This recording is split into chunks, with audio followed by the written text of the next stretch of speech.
তুঙ্গনাথ দেউরিয়াতাল ট্রেকের আইটিনারারিটা অনেকেই জানতে চেয়েছো, তাদের জন্য ছোট করে বলে দিই। হাওড়া থেকে ট্রেন ধরে আমরা পৌঁছে গেলাম হরিদ্বার এবং হরিদ্বার থেকে বাস ধরে আমরা পৌঁছে গেলাম উখিমঠ। ডিরেক্ট বাস না পেলে শেয়ার গাড়ি ধরে রুদ্রপ্রয়াগ হয়েও কিন্তু উখিমঠ পৌঁছাতে পারো। বিকেলে হাঁটতে হাঁটতে উখিমঠ থেকে আমরা পৌঁছে গেলাম কাছেই ওমকারেশ্বর মন্দিরে। সেখানে সন্ধ্যায় আরতি দেখে আবার ফিরে এলাম আমাদের উখিমঠের স্টে মানে ভারত সেবাশ্রম সংঘে।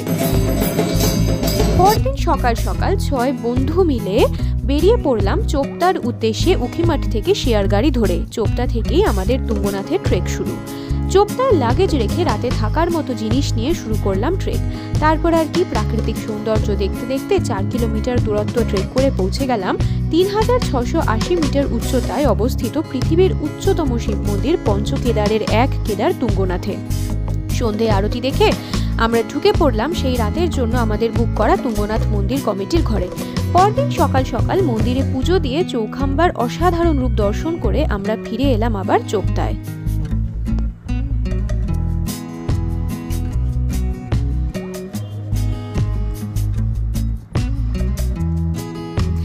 চোপতা থেকে শেয়ার গাড়ি ধরে শাড়িগ্রামের উদ্দেশ্যে এবার আমরা রওনা হলাম। আমাদের নেক্সট ডেস্টিনেশন দেউরিয়াতাল লেক।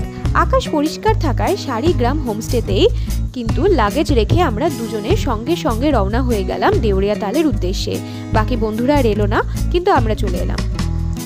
3 কিলোমিটার পথ জঙ্গলের মধ্যে দিয়ে ট্রেক করে আমরা পৌঁছে গেলাম অসাধারণ প্রাকৃতিক সৌন্দর্যে মোড়া লেকের ধারে।